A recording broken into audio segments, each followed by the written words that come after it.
Well, good afternoon, good people. Mark Holmes here, and as always, I want to say thank you all for watching, commenting, subscribing, and being part of the Joe Boo Sports Report. Without you guys, as well as you ladies, you know that this literally does not work. And don't forget to hit the like button and subscribe to the channel so that way we can keep you up to speed with all that is the Dallas Cowboys as well as the NFL. You know, Micah Parsons, I'm still not sure how I feel about Micah Parsons being constantly in the media, but I will say that it is beneficial at least to open up people's eyes. I can say things, you know, and it goes in one ear and out the other, and the trolls and things like that will trash me for saying it and saying, you know, I'm just full of shit or whatever.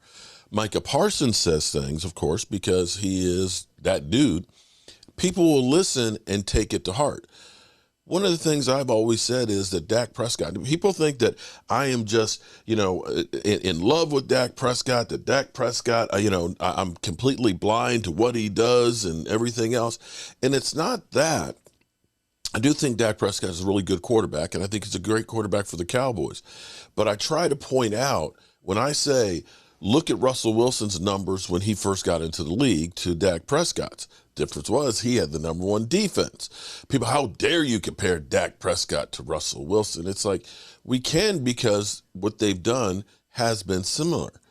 Unfortunately, people have this whole mentality that, you know, the quarterback is the be-all, end-all of winning and losing, and that the Cowboys quarterback is not like, you know, those top-tier quarterbacks like Josh Allen or Justin Herbert and things like that, you know, that are constantly in the Super Bowl. Because they have bad games too, but people don't call it out. So Micah Parsons calling it out has started at least a narrative throughout these shows and saying, is this actually happening? And yesterday, it seemed like Skip Bayless kind of got called out on his own show. I just want to see, and it may end up being copywritten, but I'm going to play it because I think it's important to realize that Skip Bayless he's like an ambulance chaser, okay? And by that is like attorneys that are looking for accidents so they can sue somebody. Skip Bayless is that shit starter. You know, he is going to always try and say something controversial to get you to watch. The substance isn't there to make you want to watch, but the controversy will. Let's listen in, because Keyshawn and Michael Irvin definitely throw him under the bus. What he endures mentally and emotionally compared to the other 31 quarterbacks is unique. In speaking on experience, being around great quarterbacks, I've never seen a quarterback under a microscope like he is.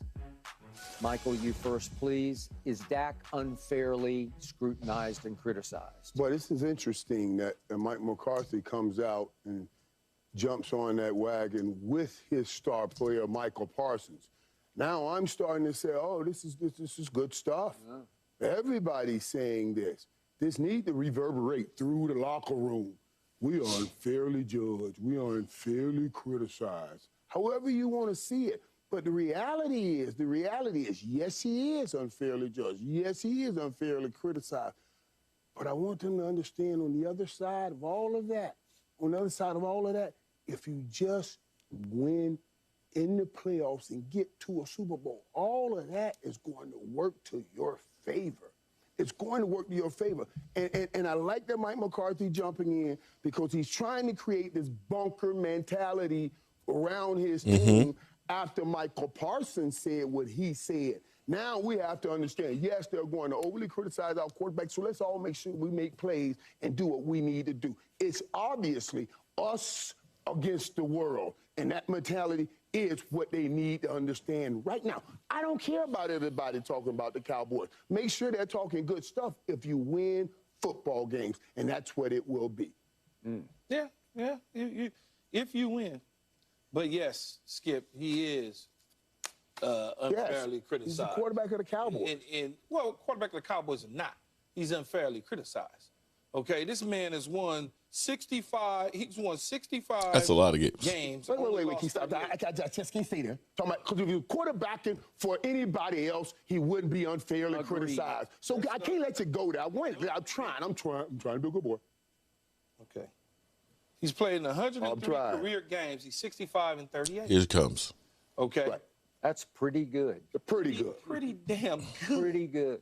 Yes, the Cowboy logo adds some stuff to it. There's no question about it. There's no question about it that it adds something to it. Yeah. Jerry adds something to it. Mike McCarthy adds something to it. Okay? Micah Parsons adds something to it. But I don't care about that. I'm talking about his play, just him. Okay? People will break down his film. They will accredit interceptions to him that he has nothing to do with. You get people like Skip constantly talking about how bad he is. That's part of the criticism. Where a guy who is a fan of the team and a diehard Cowboy fan who sleeps in Cowboy sheets consistently goes after Dak when the Cowboys lose. Yep. He never finds anything good since I've been on this show about the quarterback doing great. Never. Never. No. So, yes, it's unfair because if you look at the other quarterbacks around the league, just like Mike McCarthy said, you can point to all sorts of problems with different quarterbacks in different situations. They don't get the heat that Dak Prescott gets at all. You can go back to 3 years ago, or was it 4 years now, since when Jerry gave him the money? Oh, I wouldn't pay, you don't pay a mediocre quarterback superstar money. There you go. What are you talking about? That was March of 2021. Go ahead. What are you talking about? Yes, you do. Because he's not mediocre. Okay? I don't think Jerry called him mediocre quarterback. Not Jerry. Not Jerry. That's what media was saying that. You media people like No, I know you be media people. Y'all was saying that sort of stuff. And so what happens is, like I said, you can break down film in many different ways, as you both know, and show bad plays, and then not give context to why they're bad plays and what happened. We look at the San Francisco 49er film from the playoffs. He didn't play great. He threw the 2 picks. One of the picks, Gallup stopped on. Stop it. Here we go. Stop it. Skip, he literally stopped. I mean, you got the Hall of Fame the wide receiver. routes. You got a Hall of Fame wide receiver sitting right next to you. You have another receiver that played pretty damn good in the pros sitting next to you. And we have told you. It was a horrible idea. Michael Gallup runs the route the right way. We wouldn't even be having this conversation. All right. But you know what you do, Skip? You look at those type of things, and you attributed that to Dak Prescott's success. He hasn't won big in the playoffs. I once upon a time remember a quarterback who has 2 Super Bowl rings, went to the Super Bowl 3 times, MVP like 4 or 5 times, Hall of Fame, the whole deal, in Peyton Manning. He could not win in the playoffs. He couldn't. He had great regular season success. Right. Early great regular season success. And he was criticized. And then finally he got over the hump, and he became America's quarterback. So Dak's going to go somewhere else and get over the hump? Is that what you're telling me? No. Peyton got over the hump in Indy. He did. He got over the hump in Indy. Right. All I'm saying to you is, as one of his critical media type people, is you gotta let it materialize instead of you don't have to. Okay, this is amusing to me because of course it is. People who don't want the Cowboys to win, see this man across the table, Keyshawn Johnson, they're always saying, give Dak a break. You know, come on, he's okay. Yeah, he's okay. He's pretty good.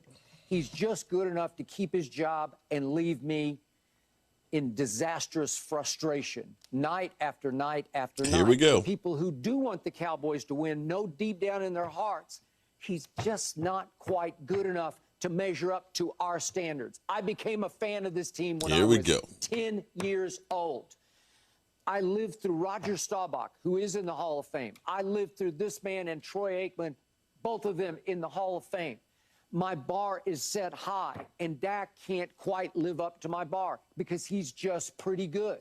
So Jerry finally gave up and gave in and paid him in March of 2021, and I thought Dak took Jerry to the bank and then to the cleaners. And what happened that next year in 2021? Dak had his lowest QBR of his career, 8 years worth of a 55. It was just barely above average. And that year, do you remember the home Denver game when they got behind 30-0? Dak stunk in that game. Do you remember when they went up to Kansas City for a measuring stick game against Mahomes and company? Dak had the ball 12 times in that game and scored 9 points. 9 points with 12 possessions. Vegas, they win on Thanksgiving Day at Jerry World. They win the coin flip in overtime, and Dak stinks on that first possession, misses Noah Brown with the pass. It was horrendous. And then the three San Francisco games, they're measuring stick games.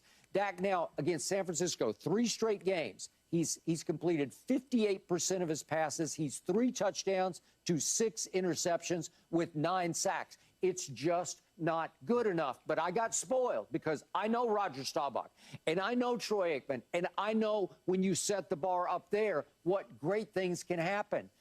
Again, he makes Keyshawn happy because he's just pretty good. But Keyshawn knows in his heart of hearts, when it's time, he won't be there. Yes, he does. I do not have a horse in the race. I don't give a damn if you go to the Super Bowl or you don't. Guess what? I'm going anyway. So it doesn't do anything for me. What I try to do is calm you and Michael and the rest of Cowboy Nation down to get you to understand this is a long haul, man. You want microwave. That's what's wrong with y'all. There you go. Microwave. You don't want to cook. Microwave. You want to put it in the 27 years. Right.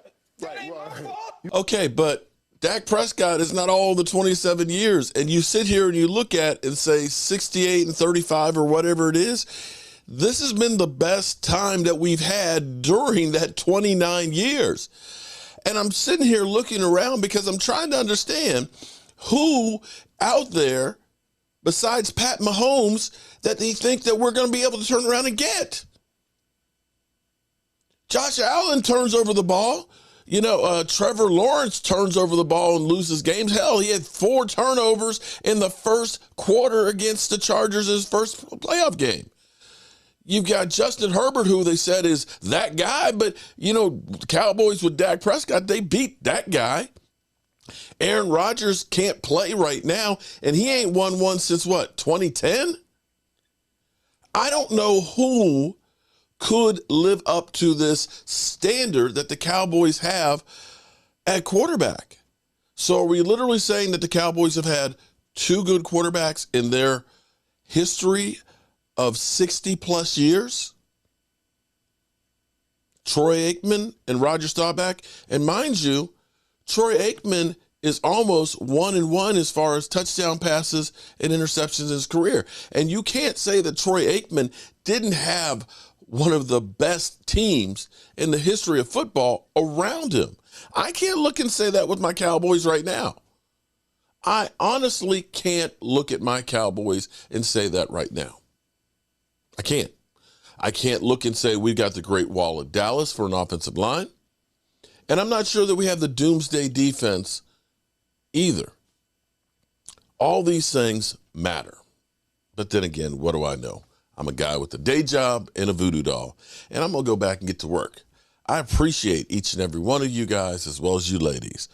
Peace. Our coach here, and as always, I want to thank you all for watching, commenting, subscribing, and being part of the Joe